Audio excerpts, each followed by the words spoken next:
Welcome sa Albert Vlog. Sa mundo nating puno ng kakaibang mga bagay at nakakagulat na mga revelasyon, mapapaisip ka na lang talaga kung hanggang saan ba may limitasyon ng mga sorpresang ating madidiskubre mula sa minahan ng higanteng mga kristal hanggang sa kagubatan at lilaba sa pelikula mo lang makikita.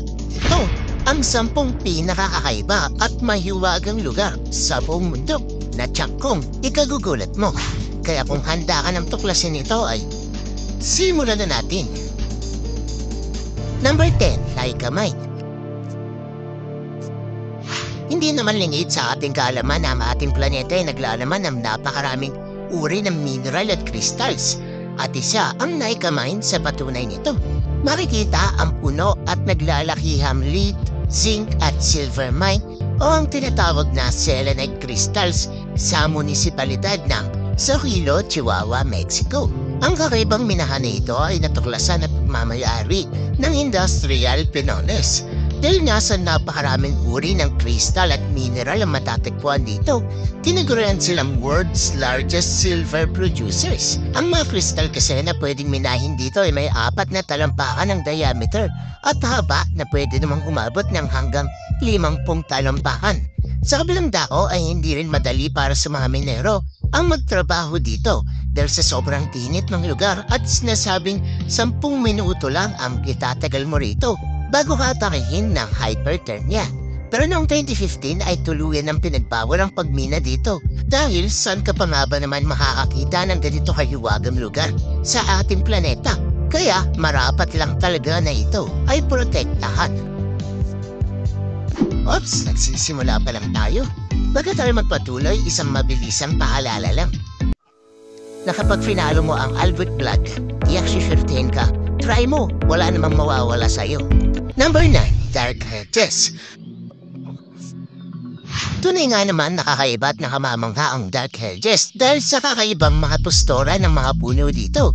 Dahil din sa kahiwagaan ng lugar na ito ay minsan na din itong nagamit sa mga palabas tulad ng Game of Thrones. Hindi kasi tulad ng mga normal na kalsada ay tila ba't tunnel ang nagiging dating nito dahil sa mga naglalakihang mga puno kasabay ng mga sanga nito. Dahil din naman sa kakaibang itsura ng mga puno ay hindi maiiwasan na mabalot ito ng nakakatakot na mga kwento na sinasabing may multo daw ng babayang nagtatago at nagbabantay sa mga puno. Gayunpaman, isa pa rin itong sikat na tourist attraction sa bansang Ireland na halos taon-taon ay dinudumog talaga ng maraming mga turista para personal na makita kung gaano nga ba nakatataas ng balahibo ang mga puno dito. Number 8, Moraine Lake. Sino ba naman ang ayaw na isang komportable at payapang bakasyon? Kaya kung may pera ka naman ay bakit hindi mo bisitahin ang Moraine Lake na kung saan ito ang pinakasikat na tourist attraction na matatagpuan sa Alberta, Canada. Nakilala ang lawa dahil sa bright Asian blue color nito. Isama mo pa ang mga puno at naglalakihang bundok na nakapaligid dito. Sinasabi pa nga ng mga taong bumisita dito na tila daw may isang Diyosang nakatira sa lawa dahil sa taglay nitong ganda. Noon pa man ay kinabibiliban na ng marami ang lawa kaya naman binansala nitong world's most beautiful place at tourist attraction. Napakaraming pwedeng gawing aktibidad sa lawa. Pero pakatandaan na dapat ay panatilihin ang kalinisan rito.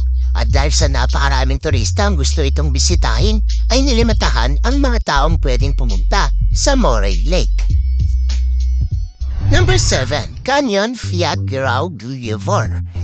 Hindi may pagkakaila na napakahirap bigkasin ang pangalan nito. Pero sa kabila ng hirap, ang Canyon Flat Girl Boulevard ay talaga namang isa sa natatagong ganda ng bansang Iceland dahil sa forma ng mga bangin na pumapalibot sa ilog. Ang tubig dito ay may 100 metro ang lalim at 2 kilometro ang haba. Ayon sa mga eksperto, nabuo ang nakamamanghang lugar na ito noon pang Ice Age. Nang ang mga nagyayelong ilog ay napalitan ng lupa na sa paglipas pa ng panahon ay unti-unting naporma ang tila ba perpektong sangkap ng pinagsamang mga burol at napakalinis na ilog. Tinataya rin na sa 2 milyong taon na ang tanda ng Fiat Gore Boulevard Canyon.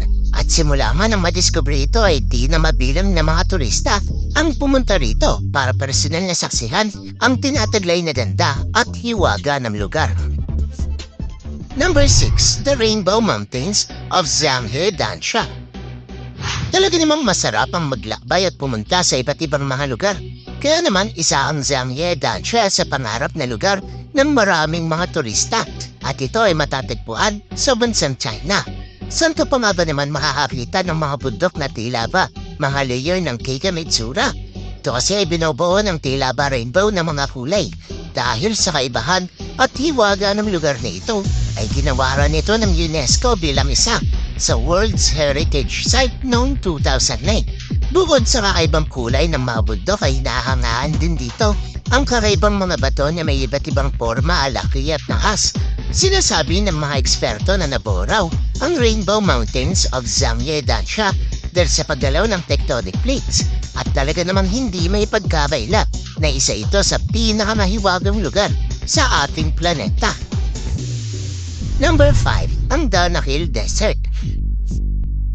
Tunay nga naman na ang kakaibang desierto na ito ay may tinataglay na hiwaga. Pero ito ang lugar sa ating listahan na sigurado akong di mo gugustuhin bisitahin. Bagkos ang Danakil Desert ay ang tinaguriang Gate of Hell dahil sa sobrang init sa lugar na ito.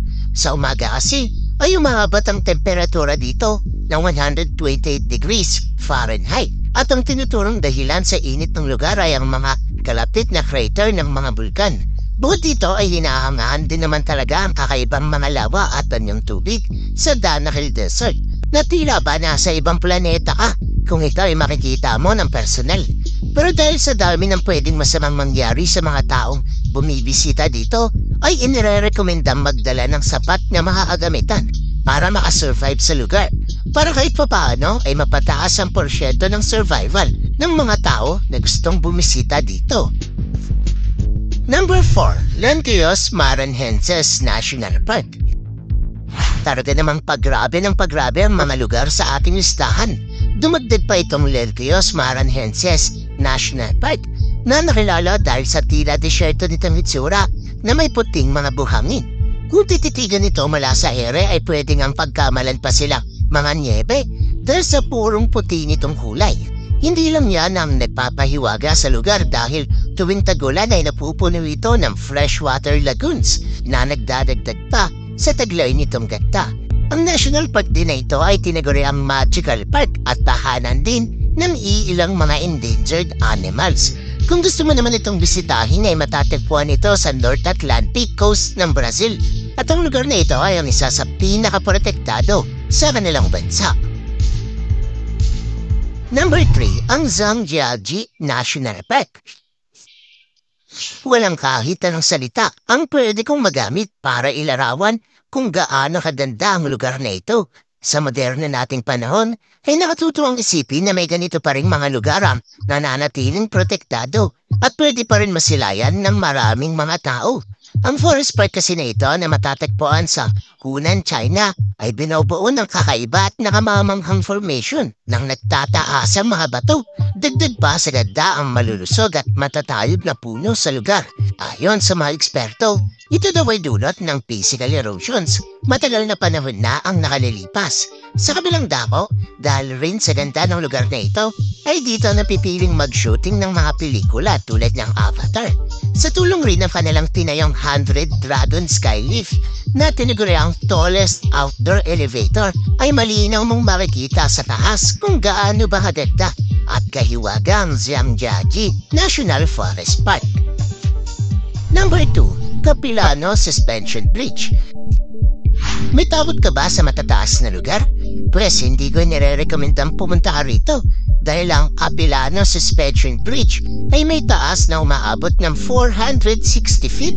Pero kung kaya mo naman harapin ang takot mo, ay talaga namang may-enjoy mo at ganda ng mahabang tulay na ito. Ang Capilano Suspension Bridge ay binuo noong 1889 sa tulong ng engineer na si George Grant Mackay. At hanggang sa ngayon ay napakarami pa rin mga turista ang bumibisita rito taon-taon. Minsan na din na-featured sa ilang mga palabas ang tulay tulad na lamang ng Stairway to Heaven at ilang music video sa K-pop industry. Kaya naman, hindi naiiwasang dagsain ng mga Korean fans ang Capilano Suspension Bridge. Bago tayo dumako sa una sa ating listahan ay pagmasdan ang kakaibang bato na ito na sinasabing matatagpuan sa kalagitnaan ng desyerto sa Asya. Makikita naman agad natin ang kaibahan sa lugar dahil may isang malaking bato at kuweba na nagliliwanag. Ayon sa mga eksperto, maaaring ang dahilan ng liwanag nito ay tinatawag na bioluminescent. Ito ay ilaw na napoproduce dahil sa chemical reaction sa maraming living organisms. Number 1, ang Lofoten Islands. Isa na namang lugar na tila ba sa imahinasyon lang natin makikita. Ang Lofoten Islands na matatagpuan sa bansang Norway ay ang isa sa pinakasikat at nakamamanghang tourist attraction dito. Dahil sa pinagsamang mga isla at bundok sa lugar, idagdag mo pa ang anyong tubig. Talaga namang isa itong paraiso para sa marami. At dahil din sa paraiso nitong mga katamihan ay pangkaraniwan silang nagiging inspirasyon ng mga author at painter sa kanilang mga proyekto.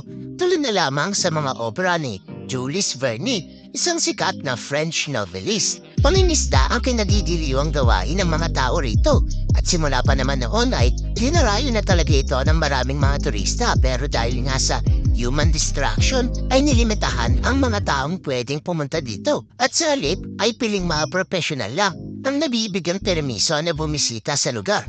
Dahil ang ganito kagandang lugar na tirahan din ng mga hayop ay dapat naman talagang protektahan sa abot ng ating makakaya. At yan ang bumubuo para sa listahan natin sa video na ito. Talaga namang walang tao ang hindi mamamangha sa napakahiwagang mga lugar na ito sa ating planeta. Kaya para sa iyo, alin dito ang gusto mong bisitahin? I-comment mo naman yan sa baba. At hanggang dito na lang muna ang aking bahagi. Hanggang sa muli mga kasaliksik, maraming salamat sa panonood. See you in my next video.